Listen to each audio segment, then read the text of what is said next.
Good afternoon বন্ধুরা, চলে এসেছি একটা ছোট্ট ব্লগ নিয়ে। আজকে এখন আমরা একটু ব্যাংকে যাচ্ছি। আসলে সবর একটা ছোট্ট কাজ আছে ব্যাংকে, তো সেই কাজটাই করতে যাচ্ছি। তাছাড়া আমারও একটা ছোট্ট কাজ আছে, তো ভাবলাম যে একসাথে দুজনে এই কাজটাই হয়ে যাবে, তাই আজকে বেরিয়ে পড়তাম। আজকে ছুটি নিয়েছি অফিস থেকে। তো প্রথমে ব্যাংকে যাবো, ব্যাংক থেকে তারপরে যাবো হচ্ছে আই ফাউন্ডেশনে, মানে সবর ওখানে চোখে হবে। আসলে ওর চোখের একটু অনেকদিন ধরে প্রবলেম হচ্ছে, তো মানে ফিটিংয়ের প্রবলেম হচ্ছে আর চোখটাই মাঝে মাঝে এরা ভালো হয়ে যাচ্ছে। তো ওর জন্য একটু ডক্টর দেখাবো, দেখিয়ে তারপরে যদি লাঞ্চ করার ইচ্ছে হয়ে যাবে। অলরেডি লাঞ্চ করে এসেছি, তো সেরকম কোনো হেভি কিছু খেয়ে আসিনি, অল্প খেয়েছি। যদি খেতে পাই তাহলে গড়িয়াহাটে কোথাও খেতে যাবো। তো দেখতে থাকো ব্লগ। তো দেখো, এখন আমরা আছি হচ্ছে অভিষিক্তা মোড়ে। জানি না সমু কোন দিক দিয়ে যাবে। তো যদি যাদবপুর থানা দিয়ে যায় তাহলে এই অভিষিক্তা দিয়ে মানে প্রিন্স আনোয়াশা রোড ধরে যাব। আর যদি রুবি হয়ে যায় তাহলে সোজা যাবো। না, ও তো প্রিন্স আনোয়াশা রোড ধরেই যাবে। তো এই দেখো রাস্তাটা এখন ফাঁকা পাবো। অভিষিক্তার সামনে আছি এখন। সমু বলছে যে এখন এইখান দিয়ে যাওয়ার কারণ হচ্ছে কারণ এখন এই রাস্তাটা ও ফাঁকা পাবে।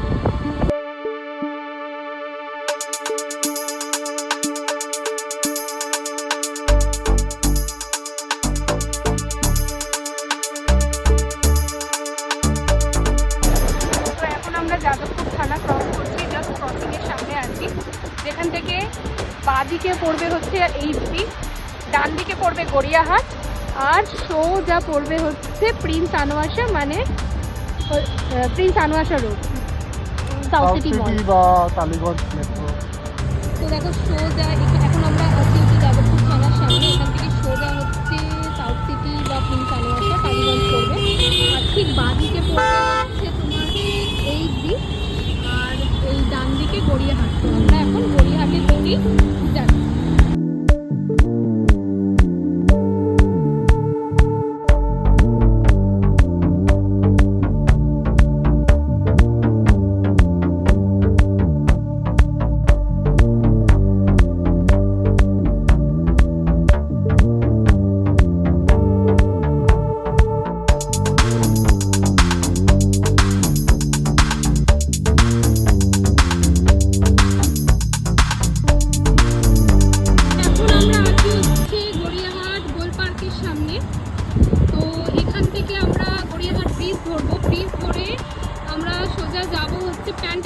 সামনে প্যান্টালুন্সের সামনে একটা চায়ের দোকান আছে, যেখান থেকে আমরা গড়িয়াহাটে আসলেই চা খাই সবাই, কারণ ওই দোকানের চাটা খেতে। তো এখন এই যে আমরা ফ্রিজে উঠছি, আমি তো ওখানে গিয়ে চা খাবো, আর সমু বলছে যে না, ও চা খাবে না, ও জুস খাবে। তো দেখা যাক এখানে কোথাও জুসের দোকান এখন পাবো কিনা। নিশ্চয়ই পাবো, গড়িয়াহাট এলাকা বলে কথা।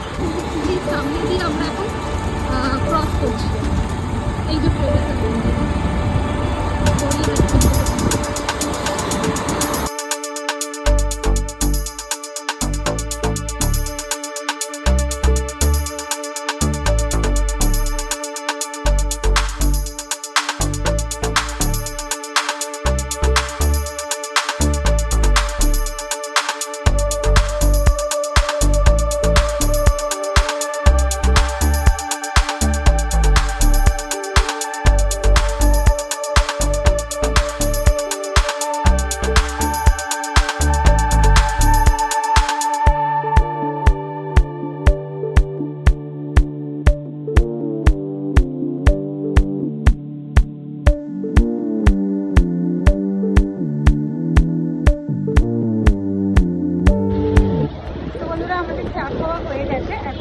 যাবো হচ্ছে বিহার মন্দিরে আই ফাউন্ডেশনে।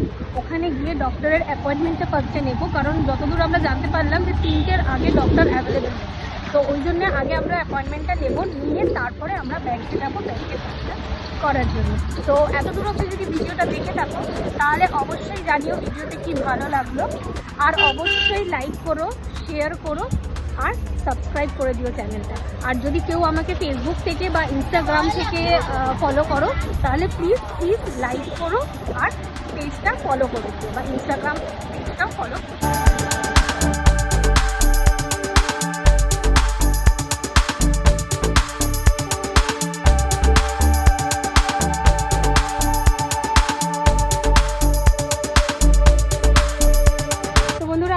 50% কাজ হয়ে গেছে। আমরা এখানে এসেছিলাম অ্যাপয়েন্টমেন্টটা নেওয়ার জন্য, কিন্তু ওনারা বললেন যে অ্যাপয়েন্টমেন্টটা নিলে আমাদের এক্ষুনি এখানে স্টে করতে হবে, কারণ ডক্টর দেখানোর আগেও অনেক রকমের প্রসিডিওর আছে যেটা ওনারা স্টার্ট করবেন। তো অ্যাপয়েন্টমেন্ট নিলে আমরা এখান থেকে বেরোতে পারবো না, কিন্তু আমাদের ব্যাংকের কাজটাও খুব ইম্পর্টেন্ট, কারণ ওটা আজকে করতেই হবে। তো ওই জন্য আমরা ডিসাইড করলাম যে আমরা এখন আগে ব্যাংকের কাজটা করে নেবো, করে এখানে আসবো, কারণ ডক্টর 3টে সাড়ে 3টের আগে আসবেন না। তো হয়তো 2:30টার মধ্যে আমাদের কাজটা হয়ে যাবে, তারপরে ওখান থেকে ব্যাংকের কাজটা করে আমরা এখানে আসবো। তো দেখতে থাকো ব্লগটা। তো বন্ধুরা জানো আমরা এখন কোথায় আছি?